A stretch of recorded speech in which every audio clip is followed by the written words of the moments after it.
आज हम एक बहुत ही कमाल की प्राचीन पौराणिक कथा के बारे में बात करने वाले हैं। एक ऐसी कहानी जो सीधे हमारे अहंकार यानी हमारे ईगो पर चोट करती है। और पता है, ये ब्रह्मांड को एक ऐसे स्केल पे मापती है ना, जिसे सुनकर कोई भी इंसान पूरी तरह से विनम्र हो जाए।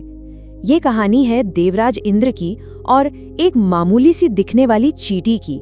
यकीन मानिए, ये विश्लेषण सत्ता, शक्ति और समय को देखने का हमारा पूरा नजरिया ही बदल कर रख देगा। अच्छा, भगवान विष्णु का एक बहुत ही गहरा विचार है। उनका मानना है कि अहंकार का इलाज कभी भी हथौड़े से नहीं होता, बल्कि एक आईने से होता है। अब इस बात को समझने के लिए हमें थोड़ा पीछे उस समय में जाना होगा, जब देवराज इंद्र ने अभी भयानक राक्षस वृत्रासुर को हराया था। तीनों लोकों में उनकी जय जयकार हो रही थी और जाहिर है इंद्र सत्ता के नशे में पूरी तरह चूर थे। उनका अहंकार बिल्कुल 7वें आसमान पर था और विष्णु जी ये बात बहुत अच्छे से जानते थे कि इस घमंड को किसी युद्ध या ताकत से नहीं, बल्कि सच्चाई का आईना दिखाकर ही तोड़ा जा सकता है। तो अपने इसी अहंकार में डूबकर इंद्र ने देवशिल्पी विश्वकर्मा को अमरावती में एक ऐसा भव्य महल बनाने का आदेश दे दिया जो पहले कभी किसी ने देखा ही ना हो। लेकिन कहानी यहाँ खत्म नहीं होती। विश्वकर्मा जी महल का एक हिस्सा बनाते और इंद्र उसे देखकर कहते, नहीं, इसे और बड़ा बनाओ और शानदार बनाओ। ये सिलसिला रुक ही नहीं रहा था।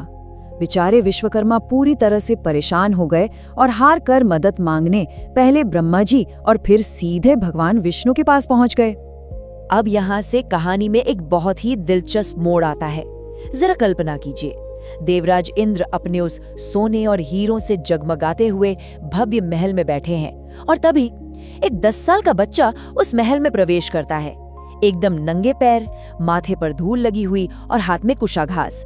लेकिन उसकी आंखें इतनी गहरी और प्राचीन लग रही थी जैसे उनमें पूरा ब्रह्मांड समाया हो, क्योंकि असल में वो कोई साधारण बच्चा नहीं, बल्कि खुद भगवान विष्णु थे।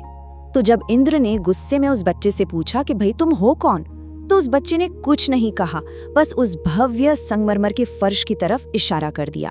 अब आप सोच रहे होंगे कि वहां ऐसा क्या था। वहां काले और भूरे रंग की चींटियों की एक लंबी सी कतार चली जा रही थी। वो अपने मुंह में अनाज के छोटे छोटे टुकड़े दबाए हुए थी।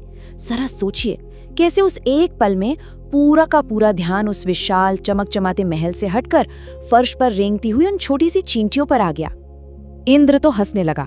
उसे लगा कि क्या ये बच्चा उसे इतने बड़े महल में चींटियां दिखाने आया है।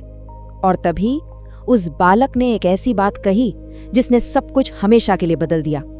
उसने इंद्र से बड़ी शांति से कहा कि इन्हें गिनो, क्योंकि इनमें से कई चींटियां पहले ही इंद्र की गद्दी पर बैठ चुकी हैं।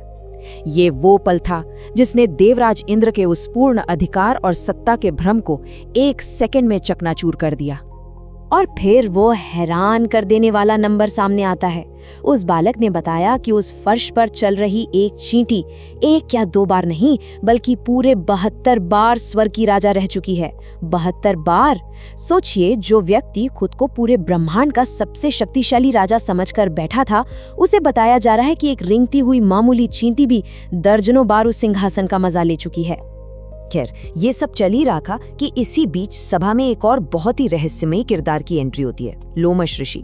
अब इनके बारे में जो बात सबसे ज्यादा हैरान करने वाली है वो ये है कि ये एक तरह के कॉस्मिक टाइम कीपर यानी ब्रह्मांडीय समय रक्षक हैं। इनके सीने पर घने बाल हैं और उनका एक बाल, सिर्फ एक बाल, तभी झड़ता है जब एक इंद्र का पूरा जीवन काल समाप्त हो जाता है। मतलब उनके शरीर का जीव विज्ञानी खुद समय के इतने विशाल पैमाने को मापता है और उन्होंने भी वहां आकर उस बालक की बात का पूरा समर्थन किया।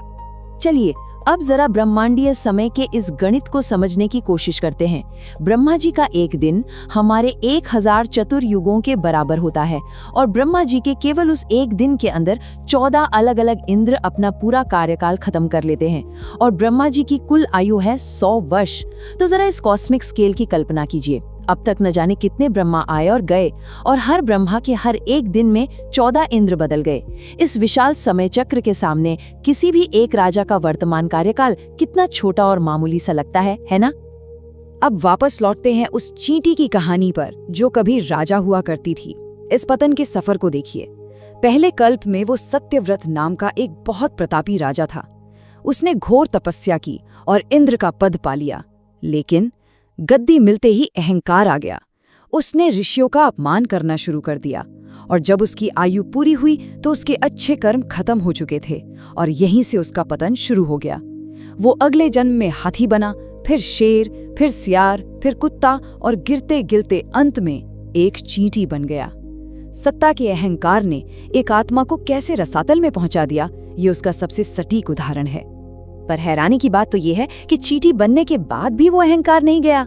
चींटी के रूप में भी उसने सबसे बड़ा बिल बनाने की होड़ लगा दी। जब बाढ़ आई, उसका बिल बह गया और वो मर गई। उसे दोबारा इंसान का जन्म सिर्फ इसलिए मिला क्योंकि अपने पिछले किसी जन्म में उसने एक ऋषि को जल पिलाने का एक छोटा सा अच्छा कर्म किया था। वो फिर उठी, फिर उसने तपस्या की, फिर से इंद्र बनी और अहंकार के कारण फिर से गिर गई। और ये चक्र, ये लूप लगातार 72 बार चला। इससे एकदम साफ हो जाता है कि अहंकार कैसे हमारी आत्मा को बस उठने और गिरने के एक अंतहीन जाल में फंसा कर रख देता है। तो इस पूरी कथा और लोमश ऋषि की बातों ने इंद्र को भीतर तक हिलाकर रख दिया। उनका वो बड़ा सा ईगो पूरी तरह टूट चुका था।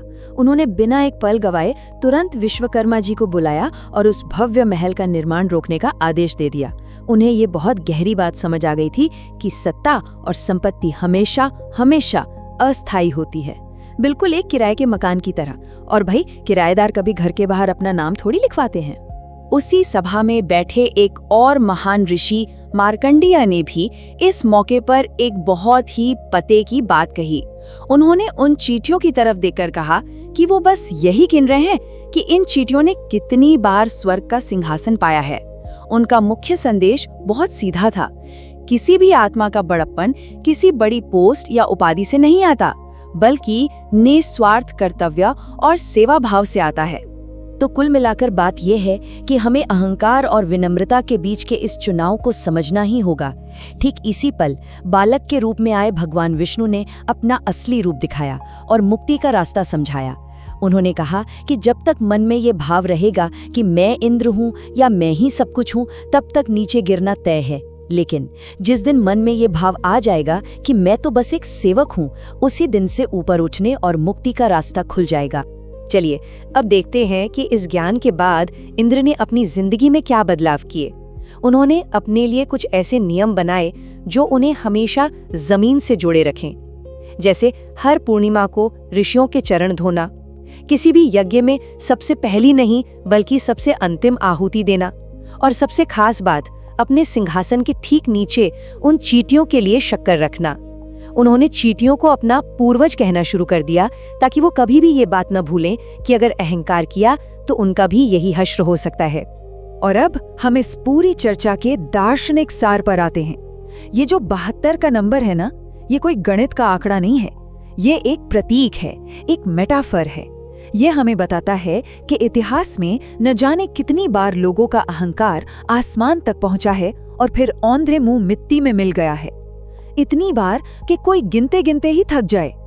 ये हमें याद दिलाता है कि कोई भी पद, कोई भी कुर्सी ब्रह्मांड के इस अनंत चक्र में बस एक पलक झपकने के बराबर है। तो अब से जब भी आपकी नजर जमीन पर रेंगते हुए किसी छोटे जीव या चींटियों की कतार पर पड़े ना, तो एक पल के लिए रुक कर जरूर सोचिएगा, क्या पता हमारे पैरों के नीचे चलने वाली इस आम सी दुनिया में न जाने सत्ता और अहंकार के कितने ही पुराने इतिहास छिपे हों। क्या पता न जाने कितने पूर्व राजा बस वहां से गुजर रहे हों।